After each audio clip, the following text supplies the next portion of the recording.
യുജി's favourite വേൾഡിന്റെ വചന കേൾവിയിലേക്ക് എല്ലാവർക്കും സ്വാഗതം. പ്രതിദിന വിശുദ്ധ വേദ പുസ്തക വായന 1182 ദിവസം. വെളിപ്പാട് പുസ്തകം 17 അധ്യായം.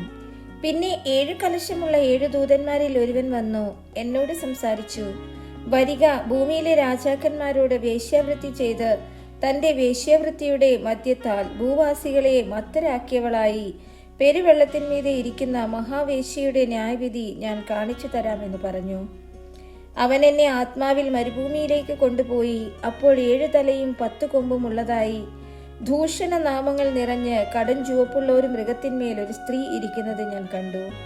ആ സ്ത്രീ ധൂമ്രവർണവും കടും ചുവപ്പു നിറവും ഉള്ള വസ്ത്രം ധരിച്ച് പൊന്നും രത്നവും മുത്തും അണിഞ്ഞവളായി തന്റെ വേശ്യാവൃത്തിയുടെ മ്ലേച്ഛതയും അശുദ്ധിയും നിറഞ്ഞ സ്വർണ്ണ പാനപാത്രം കയ്യിൽ പിടിച്ചിരുന്നു.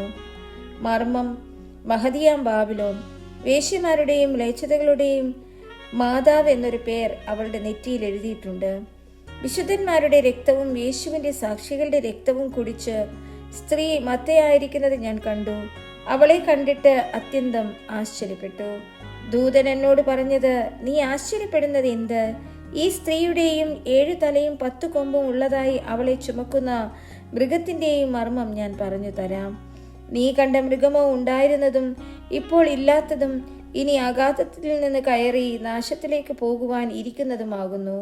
ഉണ്ടായിരുന്നതും ഇല്ലാത്തതും വരുവാനുള്ളതുമായ മൃഗത്തെ ലോകസ്ഥാപനം മുതൽ ജീവപുസ്തകത്തിൽ പേരെഴുതാതിരിക്കുന്ന ഭൂവാസികൾ കണ്ട് അതിശയിക്കും.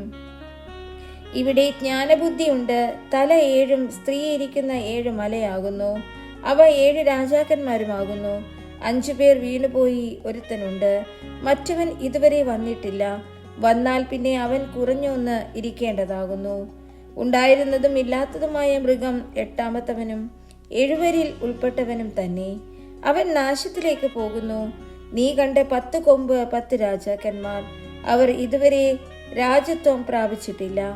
മൃഗത്തോട് ഒന്നിച്ച് ഒരു നാഴിക നേരത്തേക്ക് രാജാക്കന്മാരെ പോലെ അധികാരം പ്രാപിക്കും താനും.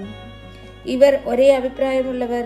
തങ്ങളുടെ ശക്തിയും അധികാരവും മൃഗത്തിന് ഏൽപ്പിച്ചു കൊടുക്കുന്നു. അവർ കുഞ്ഞാടിനോട് പോരാടും. താൻ കർത്താതി കർത്താവും രാജാതി രാജാവുമാകൊണ്ട് കുഞ്ഞാട് തന്നോട് കൂടെയുള്ള വിളിക്കപ്പെട്ടവരും തിരഞ്ഞെടുക്കപ്പെട്ടവരും വിശ്വസ്തരുമായി അവരെ ജയിക്കും. പിന്നെ അവൻ എന്നോട് പറഞ്ഞത്, നീ കണ്ടതും വേശ്യയിരിക്കുന്നതുമായ വെള്ളം വംശങ്ങളും പുരുഷാരങ്ങളും ജാതികളും ഭാഷകളും അത്രേ. നീ കണ്ട 10 കൊമ്പും മൃഗവും വേശ്യയെ ദ്വേഷിച്ച് ശൂന്യവും നഗ്നവുമാക്കി അവളുടെ മാംസം തിന്നുകളയും. അവളെ തീ കൊണ്ട് ദഹിപ്പിക്കുകയും ചെയ്യും. ദൈവത്തിന്റെ വചനം നിവൃത്തിയാകുവോളം തന്റെ ഹിതം ചെയ്യുവാനും ഒരേ അഭിപ്രായം നടത്തുവാനും തങ്ങളുടെ രാജ്യത്വം മൃഗത്തിന് കൊടുപ്പാനും ദൈവം അവരുടെ ഹൃദയത്തിൽ തോന്നിച്ചു. നീ കണ്ട സ്ത്രീയോ ഭൂരാജാക്കന്മാരുടെ മേൽ രാജ്യത്വമുള്ള മഹാനഗരം തന്നെ.